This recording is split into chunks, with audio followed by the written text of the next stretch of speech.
There are moments that pass so quickly we barely notice them, yet they have the power to rearrange everything we believe we know about the world around us. On a gray spring afternoon in Newark, the rain had stopped just enough for the streets to shine like glass. People hurried along the sidewalks, umbrellas closing and opening in bursts, as the wind carried the smell of damp concrete and traffic fumes. Most of the city kept moving, unaware that at one small intersection, a simple act of kindness was about to brush against the edge of a hidden history. A young woman, her backpack slung over one shoulder, paused at the curb. She had taken that route countless times, usually without a glance at the others, waiting for the light to change. But this time, her eyes caught the figure of an elderly man. He stood very still, his white cane angled toward the street, the tip resting on the wet pavement. His jacket was clean but worn at the edges, his posture slightly stooped, as if the weight of years had settled heavily across his back. Cars slowed, engines idled, and still he didn't step forward. She reached out without thinking, a hand gently placed on his arm. He turned his head slightly, as if studying her face through the film of his clouded eyes. The walk signal flashed, and together they moved forward. To anyone else, it was a fleeting moment of decency, the kind that vanishes into the rhythm of an ordinary day. No one at that intersection wondered why the man's fingers lingered briefly on the young woman's wrist, or why he tilted his head ever so slightly, as if listening for a sound the others could not hear. The crossing lasted less than a minute, yet in that minute, the quiet surface of a city's life shifted. The man thanked her in a voice that was calm, measured, almost deliberate. Then he waited until she had walked on, before stepping aside and lifting his face toward the street as though acknowledging someone unseen. A black sedan that had been idling a block away rolled forward, its tinted windows hiding the faces inside. Most people on that street didn't look twice. Most never would. The woman who had helped him kept walking, unaware that her small gesture had drawn her into a story that had been waiting for decades. She could not know that the man she had guided across the painted lines of that street was connected to one of the most quietly enduring criminal legacies in the country. She could not guess that for some in Newark, his family name still carried the weight of old debts and unspoken rules. For years, the city had told itself that chapter was closed. The headlines had faded, the courtrooms had emptied, and the names that once stirred fear in late-night diners and along the docks had slipped into the past. Yet the networks that built their power had never fully vanished. They had shifted, adapted, buried themselves beneath layers of ordinary business and civic respectability. Like roots beneath a sidewalk, they remained in place, unseen, until something caused a crack to form. That crack began the moment she touched his arm. She would remember it later, the slight tremor in his hand, the way he seemed to measure each step as if the ground itself might betray him. What had felt to her like a brief encounter, a moment of kindness between strangers, was in fact the first link in a chain that would reach far beyond that street corner.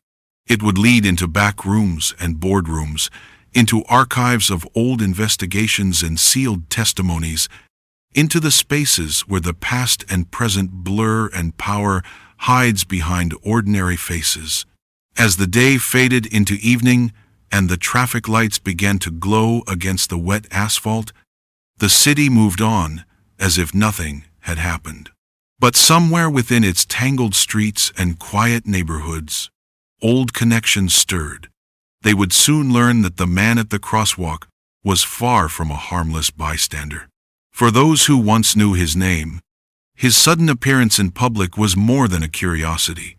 It was a signal, a sign that something long thought dormant had begun to move again. And all of it began with one unnoticed moment on a rainy afternoon. A moment that would draw an unsuspecting young woman into a world that had shaped the city's history in ways most never imagined. In the days that followed, she thought little about that brief encounter. Her life returned to its usual rhythm: early morning commutes, long hours at work, late evenings walking back to her small apartment near the edge of the city. She was one of thousands who moved through Newark streets each day, and like most of them, she believed that the world beyond her own routines was distant, even irrelevant. But in cities like Newark, the line between the ordinary and the extraordinary has always been thinner than it appears. That week, the weather stayed unsettled. The skies heavy with low clouds that made the streets look darker even in the daylight. The news spoke of traffic delays, new construction projects, and a proposed revitalization plan for the old dockyards. Nothing in the headlines hinted at the story that was quietly beginning to take shape. Somewhere, in an unremarkable house on a quiet block, the old man she had helped was being visited by men who arrived in the evening and left before dawn. Neighbors noticed the cars, but rarely the faces. They told themselves it was probably relatives or health aides, or simply none of their business. The young woman might never have given that afternoon a second thought, had it not been for what happened 3 days later. As she walked home from work, she saw a black sedan idling near the curb just beyond the corner store. It was the same model, the same dark shine that she remembered seeing when she had helped the man across the road. The driver never looked at her, never even turned his head, but something about the way the engine remained running, low and steady, made her glance over her shoulder more than once as she passed. That night she tried to convince herself it was nothing, just a coincidence, a car like any other. But when it appeared again the next afternoon, parked across from the bus stop near her workplace, the coincidence began to feel less like chance and more like a quiet pattern. She said nothing to her coworkers, telling herself it was better not to sound foolish. Yet in the quiet moments between tasks, she found her mind drifting back to the elderly man, with the steady voice and the almost searching expression. Across the city, the man himself kept to his modest routine. He was seen at the small neighborhood bakery, where he ordered the same dark rye bread every morning. Occasionally, someone recognized him as the brother of a figure who had once made the front pages of local papers decades ago. But no one asked questions. Those who had lived in Newark long enough to remember the past understood that some questions were better left unspoken. There were still people in Newark who recalled the days when certain families held influence over the docks and the unions, when promises were sealed in quiet conversations rather than in contracts. The city had changed, the economy had shifted, and the visible grip of those families had faded. Yet a few who worked in the Port Authority or in certain construction firms sometimes muttered that the influence had not disappeared, only gone underground. Such talk was mostly dismissed as rumor. The new generation believed the past was gone for good. In a way, it was that assumption that allowed the moment at the crosswalk to pass unnoticed by almost everyone. It was why the photograph taken by a traffic camera, which captured the young woman leading the man across the street, sat buried in the city's digital archives, unremarked and unreviewed. It was why the sedan could appear and disappear without drawing more than a glance. And it was why the city, even as it prepared for new investments and celebrated new developments, remained quietly vulnerable to the weight of its own unfinished history. Late one evening, as the young woman waited at the counter of a diner near her apartment for a cup of coffee to take home, she overheard two older men talking in low voices at the booth behind her. She wasn't trying to listen, but a single phrase caught her attention, an old surname she had never heard before, yet felt oddly significant. The men spoke of the past as if it were a shadow lying across the present, and for a brief moment their tone held a respect that bordered on unease. She couldn't make sense of it, and when she turned to look, they had already fallen silent. The following morning, the black sedan was gone, and for a few days she almost convinced herself that whatever she thought she had noticed was merely her imagination playing tricks. Yet even as she went about her routine, a subtle tension seemed to settle in the air around her, the way a room feels just before a storm. It wasn't anything she could point to, but it was there all the same, a faint awareness that the city she thought she knew might hold more beneath the surface than she had ever realized. Somewhere beyond her sight, pieces were moving.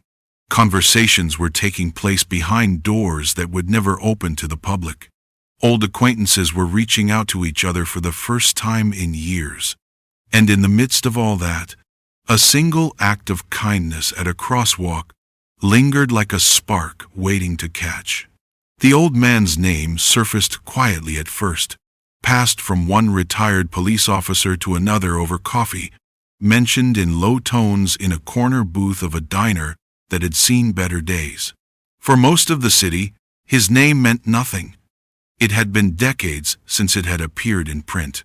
But for those who had worked in the precinct during a certain era, or who had grown up near the docks when certain men still controlled who got hired, it carried a faint echo. They remembered the stories of a family whose influence had once seeped into the city's unions, shipping companies, and even local politics. Those stories were like the smell of smoke in a house that had burned down long ago, faded but never entirely gone. In the 70s and 80s, Newark had been a city shaped by its port. Goods from all over the world moved through its warehouses, and with them came opportunities for men who knew how to control what was loaded, unloaded, taxed, or overlooked. Federal raids had made headlines, and for a while it had seemed as though the grip of that old network had been broken. Arrests had been made, trials held, and some names had disappeared into prison records. But a few had slipped quietly out of sight and stayed there, living ordinary lives in ordinary neighborhoods. The old man was one of them. For years he had been barely a footnote in the larger story, overshadowed by others in his family. While his brother's name had appeared in newsprint and federal reports, his had seldom been mentioned. Those who still remembered him spoke of a man who preferred to stand at the edge of the room, watching and listening, rarely speaking. That was why his reappearance in the city's streets, leaning on a cane, crossing with the help of a stranger, passed without notice. It had been so long since anyone had thought of him that even the detectives who had once followed his family's movements assumed he was either long retired or long gone. But in certain circles, word of his presence spread with the quiet speed of a rumor. A man who had disappeared for more than a decade was suddenly seen at familiar places: a bakery on a side street, an unmarked cafe near the old market, a modest church that had once been attended by men whose names still carried weight in whispered conversations. No one could say why he had returned to Newark, or why now. To the outside world, he was just an old man moving through the final years of his life. But to those who remembered, his appearance was a sign that something long dormant might be stirring. The young woman who had helped him still knew none of this. She was only dimly aware that her ordinary days had begun to carry a subtle tension. Once in a while she caught the reflection of a car in a store window and thought of the sedan she had seen before. Sometimes she sensed that someone had paused in conversation when she entered a room. None of it was enough to convince her that she had stepped into anything unusual. But in the city's quieter corners, men with long memories were beginning to ask each other questions they had not asked in years. The past has a way of holding on to certain places, In Newark, it lingered in the warehouses by the river, in the narrow streets where freight trucks still rattled past rows of brick buildings, and in the port where old cranes moved like rusted skeletons against the sky. Decades of change had layered over the city's older history, but underneath the new skyline, the older networks had never been fully erased. Some of them had simply adapted, shifting their reach from the docks to construction firms, from union halls to real estate deals. Their presence was quieter, harder to trace, yet still there for those who knew what to look for.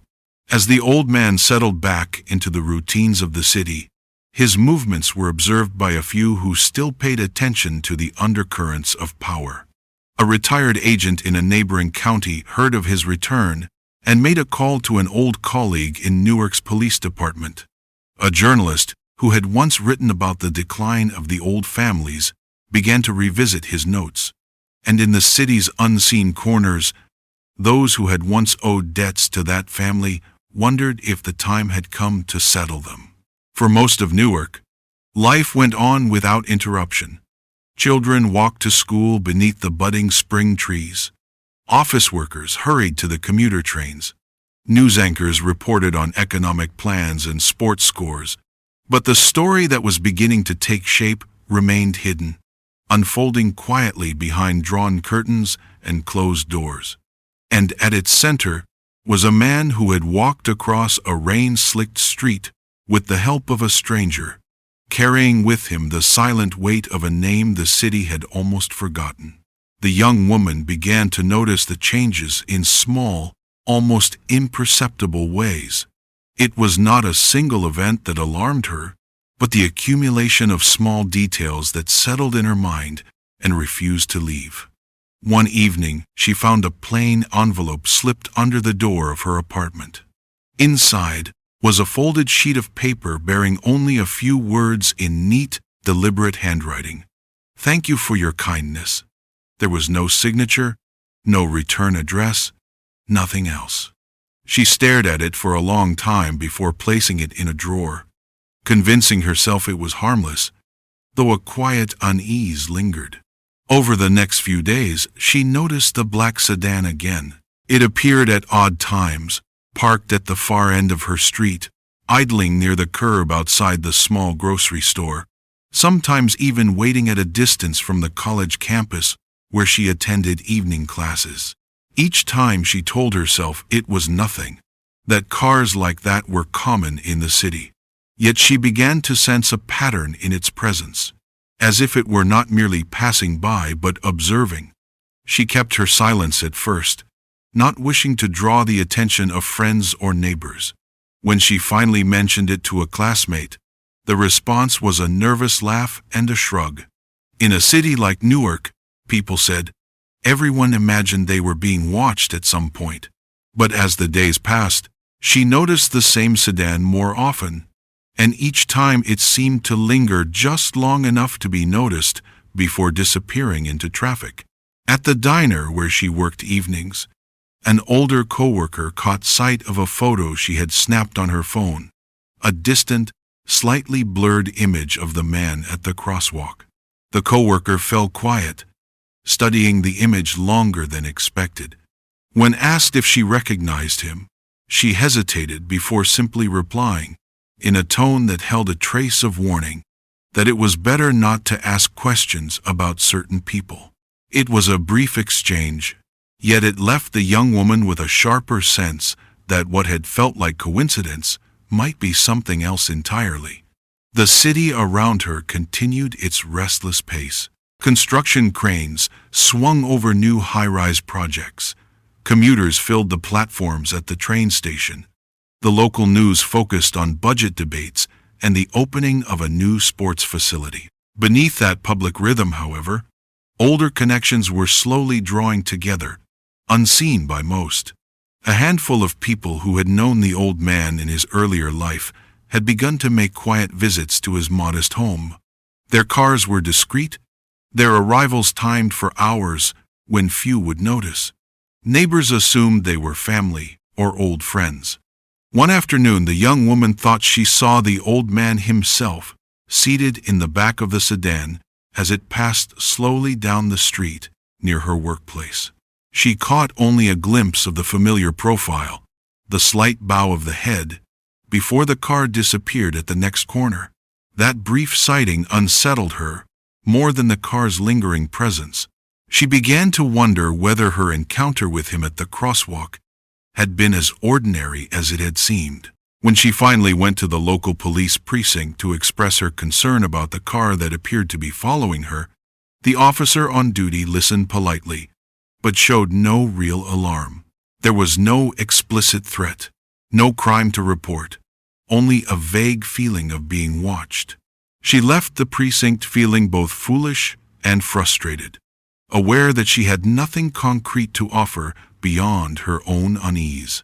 Meanwhile, in quiet corners of the city, a few retired law enforcement officers had begun to speak to each other in guarded conversations. They had heard that the old man was once again present in Newark, and though years had passed since his family's name had appeared in a federal indictment, they knew that certain networks did not truly dissolve. The reappearance of a man who had remained invisible for so long was enough to stir a measure of old suspicion. For the young woman, the sense of being drawn into something larger than herself grew stronger, even as she tried to maintain her ordinary routines. She found herself glancing over her shoulder in the street, lingering by windows before drawing the curtains closed at night, and avoiding the diner's back alley after closing time. She had done nothing more than help a stranger cross the road, yet that small gesture now seemed to have marked her in ways she could not fully understand.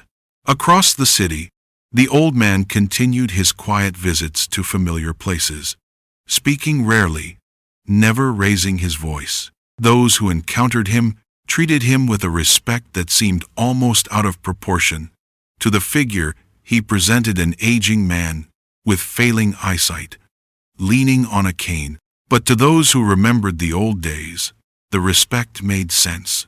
They knew that his quiet presence had once stood beside decisions that had shaped entire neighborhoods. The link between him and the young woman remained invisible to most, nothing more than a chance meeting in the eyes of the public.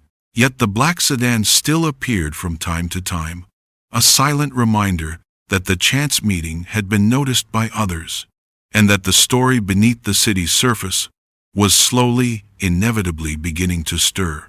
The story that had been waiting in the city's shadows for decades began to take shape in ways that could no longer be dismissed as coincidence.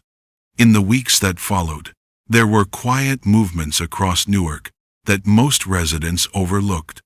A long-abandoned warehouse near the river was suddenly purchased by a newly formed shipping company, a small construction firm, one that had been struggling for years, received an infusion of capital from a source that could not be traced to any bank. A familiar last name began to appear on old contracts that had been gathering dust in courthouse archives. None of these details drew public attention on their own, but together they suggested the outline of something long believed to be gone. The young woman continued with her life as best she could, though the sense of being watched never left her entirely. She noticed the sedan less often now, but when she did, it was never by chance. It always seemed to appear when she was alone, at moments when the street was quiet. There was no direct threat, no contact. Yet the presence of that car had become a quiet reminder that the encounter at the crosswalk had marked her in ways she could not have foreseen. One evening, as she left the diner after a late shift, a man approached her outside, introducing himself as a freelance journalist. His voice was calm, but carried the kind of focus that comes from years of pursuing stories others preferred to leave alone. He asked about the old man she had helped weeks earlier, mentioning the surname that until then she had heard only in murmurs. She hesitated to answer, unsettled by the realization that someone outside her small world seemed to know about the brief encounter. The journalist did not press her but left her with a business card, saying only that if she ever wanted to understand what was happening around her, she could call. That night she searched the name on her phone. The articles she found were old, most of them from decades earlier. Yellowed headlines scanned into digital archives. There were references to federal investigations, to port authorities and shipping contracts, to unproven allegations of influence over local elections. The articles spoke often of a family, but rarely of the man himself. He seemed to have remained in the background even during the years when his family's name had carried weight. The silence surrounding him felt deliberate, as if he had always preferred to let others occupy the spotlight while he moved behind them. In the weeks that followed, the journalist reached out again, this time with an offer to show her something that might explain why the encounter at the crosswalk mattered. They met at a quiet cafe on a side street far from the downtown traffic. He laid out on the table a thin folder filled with photocopied reports, transcripts of interviews with retired dock workers, and faded photographs taken outside warehouses and union halls in the 70s. None of it was proof of a crime in itself, but together it suggested that the influence, once thought to have vanished from the city, had never truly disappeared. It had simply retreated out of view. She listened in silence as the journalist explained that there were patterns in the city's recent economic activity that pointed to the re-emergence of the same networks that had shaped Newark's underworld decades ago. Old businesses had changed names, properties had shifted ownership, yet the same web of connections seemed to reappear beneath the surface. The journalist believed the old man was the key to understanding it all, not because he openly led anything, but because wherever he appeared, those patterns seemed to follow. The conversation left her uneasy. She had stepped into the cafe thinking she would hear a story about the city's past. She left with the sense that the past was pressing in on the present. That night she slept poorly, waking more than once at the faintest sound from the street below her window. She had wanted nothing more than to live an ordinary life. But it seemed that the ordinary world she had trusted was thinner than she had imagined. Elsewhere in the city, federal investigators had begun to revisit old files. A young analyst, newly assigned to an organized crime task force, noticed a recurring name in recent property records and cross-referenced it with historical investigations. That name led back to the family, whose presence had once defined Newark's underworld. Soon the investigators began quietly gathering information, aware that they might be dealing with a network that had learned how to survive decades of scrutiny. The old man himself remained a quiet figure, still visiting the same bakery, still walking the same short routes through his neighborhood. To anyone who passed him on the street, he appeared harmless, almost frail. Yet those who watched closely noticed the subtle respect with which he was greeted by certain men in suits, and the way conversations sometimes stopped briefly when he entered a room. For them, his presence was more than a memory of the past. It was a sign that the connections once thought broken had been maintained in silence. The young woman began to understand that what had seemed like a simple encounter on a rainy afternoon had in fact been the first step into a story whose roots ran deep in the city's history. Her life had not changed outwardly. She still worked her shifts, still attended her classes, but her awareness of the world around her had shifted. The streets she had walked without thought now felt like a map of unseen paths and unspoken agreements. The sense of a hidden pattern grew stronger, as if the past she had uncovered in old newspaper archives was still alive, shaping the present in ways most people would never suspect. The first signs that the city was shifting again came quietly. almost too subtle to notice at first. A neighborhood bar that had struggled for years suddenly changed ownership and reopened with new furnishings and a reputation for late-night meetings. A small trucking company on the outskirts of the port expanded its fleet overnight, hiring drivers whose names were known to no one in the Union Hall. On paper, each change was ordinary. Yet to those who had spent decades watching Newark's undercurrents, these changes carried the weight of something returning. The young woman had grown accustomed to the sense of being watched, but the feeling never entirely left her.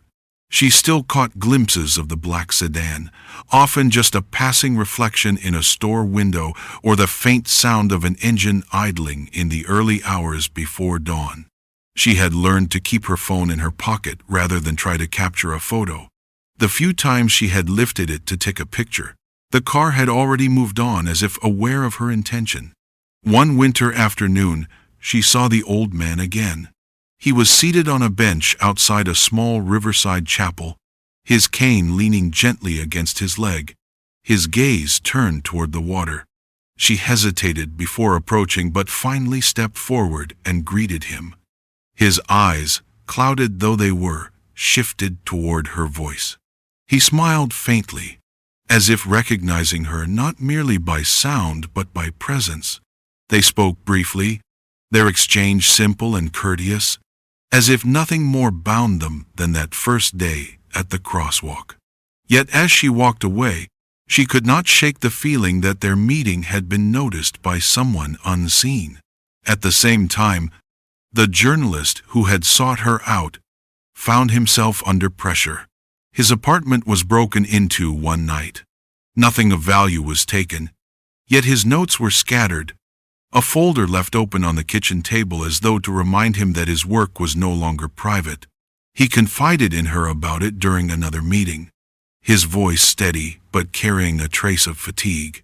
He warned her that once she had stepped into this story, it would be difficult to step out again.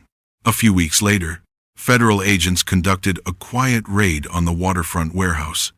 The operation drew little media coverage at first, framed as a routine inspection of shipping records, but those who understood the city's history recognized it as something more. Among the documents seized were contracts that linked several new businesses to the same chain of shell companies whose origins stretched back decades. The evidence was still circumstantial, yet it pointed to the steady reknitting of a network that many had assumed was gone for good. The old man remained untouched by the operation. He continued his quiet routines, rarely seen outside his neighborhood except for his visits to the chapel. When asked about the raid by a local reporter, he offered no comment, only a brief nod and a few polite words about the city's resilience. But in private, according to those who still moved in the old circles, his influence remained intact, his guidance sought by those trying to navigate the uncertain reemergence of their world. The young woman's life had changed in ways she had not anticipated. She was no longer just a bystander in the story. She had become, in her own small way, a link between the visible world of ordinary streets and the hidden one that moved beneath it. Friends began to notice her growing reserve, the way she hesitated before answering certain questions, the way her gaze sometimes drifted past them as if listening for something in the distance. She rarely spoke about the old man or the journalist, yet the weight of what she had learned lingered with her in every conversation. As winter deepened and the city streets grew quiet under the first heavy snow, the black sedan appeared less often, as though content to remain in the background. But the absence was no comfort. It felt instead like a pause, a waiting. The young woman had come to understand that the story was far from over, that the quiet streets concealed currents as strong as ever, only hidden beneath the surface. She would always remember that first rainy afternoon at the crosswalk, when an act of simple kindness had seemed to change nothing. Looking back now, she understood it as the moment the past had reached out through the noise of the present to take hold of her life. The old man's presence at that intersection had not been a coincidence. It had been the opening of a door she could never quite close again. The city moved forward, as it always had, its skyline growing taller, its streets carrying new faces and new stories. Yet in certain corners, in certain conversations carried out in low voices behind closed doors, the old patterns endured. And in the memory of one young woman who had once believed in ordinary days, the quiet crossing of that street would remain the point where two worlds met, one visible to everyone, the other unseen, but still shaping the fate of the city around her. If this story kept you on the edge of your seat, you'll want to hear what happens next, as we continue to uncover the truths hidden beneath ordinary streets. Make sure you subscribe and turn on notifications so you don't miss the next chapter in this unfolding story. Share this video with someone who loves real-life mysteries, and tell us in the comments what you think really lies behind the quiet return of old power to the city. Your thoughts help keep this conversation alive and bring more eyes to stories that deserve to be told.